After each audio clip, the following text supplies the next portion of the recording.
Is it good or bad? Bye. Very good. Ganun lang kadali. Just raise your hand at sabihin nyo kung good or bad ba yung ginagawa niya, di ba? Yes. Okay, kids? Game na? Game. Very good.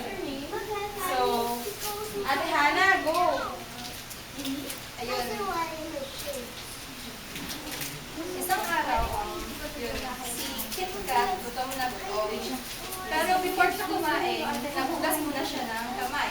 Is it good or bad? Good. Raise your hand. Your hand. Good. Is it good or is it bad? Ako good. Sige, next question na lang ulit. Trial number 2 yan, ha? Here na ba kayo, guys? Makinig kayo mabuti. Chocolate. Paunang tumaas ng kamay. Ang maunang tumaas ng kamay, tatawagin ni Ate Hana. Game na ba, Ate Hana? Ha? Yes. Game na. Nakaraise siya ng Okay, hands. so, question number, sige, daw muna ang kamay. Kapag sinabi namin go, saka itataas ang kamay.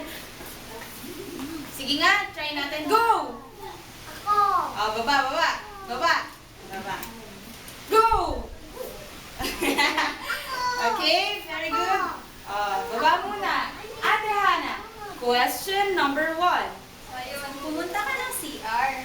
Tapos, after nun, lumabas ka, hindi ka nagpugas ng kamay, tapos kumain. Is it good or bad? Wala pang go. Go! Go! 1, 2, 3, go!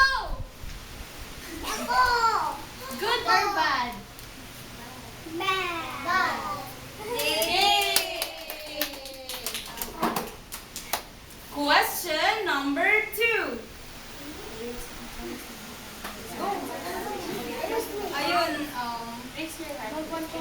Gutom na gutom ka, pero naghahanda na ng food yung mother mo. Tapos, before ka kumain, nagugas ka ng... Listen, kids. Kids, makinig tayo sa question number 2. Paunahan tayo ng kamay.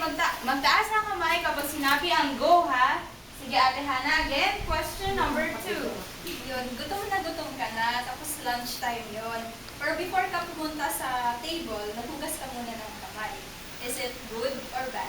Raise hands. Good. Raise hands. Good.